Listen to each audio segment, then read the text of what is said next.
সব মায়েরা এমনভাবেই তো কথা বলে। আমার মাটা তো খুব কিউট। দেখো, আমার মা তো ফোনটাও চালাতে পারে না ঠিকঠাকভাবে। তোমার মা যদি ফোনটাও ঠিকভাবে চালাতে না পারে, তাহলে তোমার চেয়ে বড় কুপুত্র আর কে আছে? অকর্মণ্য। তুমি এতটুকু জন্মেছিলে, তখন তোমায় হাতে ধরে ক খ গ ঘ শিখিয়েছিল সে, আর তুমি তাকে একটা ফোন চালানোও শেখাতে পারোনি। আর এটাকে বলছো মা সমাজের কিউটনেস? রিলস চলে এরকম যেখানে কেউ তার মাকে ভিডিও কল করেছে আর মা ক্যামেরা উল্টো দিকে করে কথা বলছে, কারণ সে জানেই না যে ক্যামেরা নিজের দিকে রাখতে হয়। তারপর কোনোভাবে নিজের দিকে করলো তো আবার অন্য কোনো মোড অন করে ফেলেছে, আর এইসব রিলস বানানো হচ্ছে, আর সেটার ওপর কমেডি চলছে যে মায়েরা কত কিউট হয়। হ্যাঁ, পরোটা খুব ভালো বানায় সে। মায়ের হাতের পরোটা, আহা! মায়ের হাতের গাজরের হালুয়া।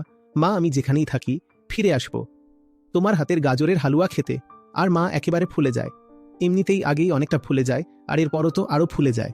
এই সব বিষয়গুলোর মধ্যে কোনো ভালোবাসা নেই। উপরই আবরণ সরিয়ে বাস্তবটাকে দেখতে শেখো।